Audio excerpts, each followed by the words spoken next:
na ni bahati kubwa kuhudhuriwa na viongozi wakubwa wa dini nchini Burundi katika musabaka huu. Wao ndio walezi na wao ndio waangalizi kwa upande wa dini, lakini pia viongozi wa serikali nao pia ni walezi na waangalizi wa jamii katika nchi ya Burundi. Mimi niseme tu kuwa ni bahati ya kukutana nao katika jambo hili nikiwa kama jaji kiongozi, lakini pia tu niseme kuwa nchi ya Burundi na Tanzania ni nchi majirani, ni nchi pendwa ambao wanashirikiana katika mambo mengi ya kidini na ya kijamii na ya kiserikali. Kwa hiyo ni muunganiko mzuri na ni ishara nzuri kuwa ni majambo yanayosimamiwa na kuangaliwa kwa karibu na viongozi wetu hawa wa dini na serikali katika kuona namna gani jamii yetu inaishi kwa ustawi mzuri katika mambo yao ya kila siku, hasa katika upande wa dini na mengineyo. Mimi niseme tu ni furaha kubwa na inshallah tutashirikiana sote pamoja katika kuona jambo hili linatimia katika sura nzuri anayoipenda Mwenyezi Mungu na kuiridhia.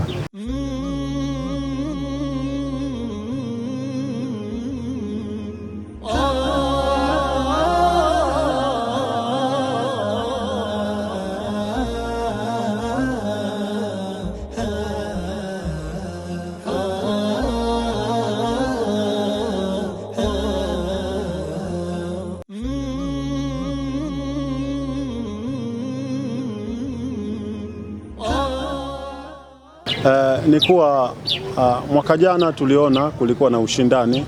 Alhamdulillah, ni mara ya kwanza tuliona ushindani. Tunaamini jambo lolote lile ambalo linafanyika kwa mara ya kwanza au unalolihudhuria kwa mara ya kwanza unaona kuna vitu vipo vinafanyika, ushindani upo, lakini kwa kuwa ni jambo endelevu, hata washiriki wenyewe wanaposhiriki katika jambo hilo kwa mara ya pili, ule ushindani unaongezeka.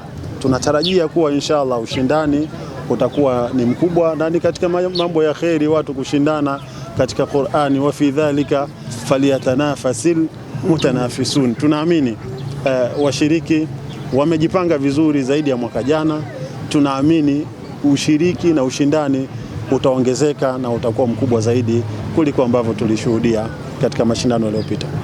Mimi kwa kweli wito wangu mkubwa ni kuwaita wote wanaoshuhudia, wanaotuona kupitia mitandao hii ya kijamii waje kwa wingi katika maeneo ambayo mashindano haya yameandaliwa, waje kuona namna gani vijana wana uwezo wa kuhifadhi Qur'an. Manake huu ni muujiza, kuhifadhi Qur'ani ni muujiza na ni jambo ambalo Mwenyezi Mungu Subhanahu wa Ta'ala amelisemea katika Qur'ani, akasema inna nahnu nazzalna dhikra wa inna lahu lahafidhun. Kwa hiyo watu waje kwa wingi waone vile vipaji ambavyo vijana wao wanavyo. Msimu wa 6 wa mashindano ya Qur'ani umerudi kivingine.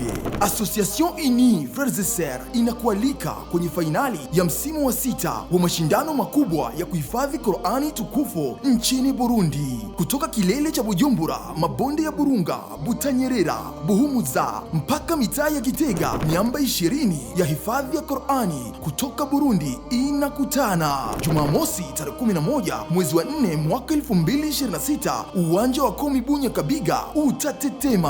Haya si mashindano tu, ni zaidi ya mashindano, ni safari ya kutafuta ufunguo wa janna. Zawadi nono zitatolewa na mshindi wa kwanza atajinyakulia milioni 15 franka za Burundi. Qur'ani kwanza, mengine baadaye. Usikose, usiseme ukuambiwa, usije peke yako, nyoosha mkono kwa mwenzako, mje mkae kwenye kivuli cha amani. Mashindano haya makubwa yameletwa kwenu kwa upendo na Association Unie Frères et Sœurs chini ya usimamizi Qur'ani, ufunguo wa kuinuliwa daraja za juu peponi.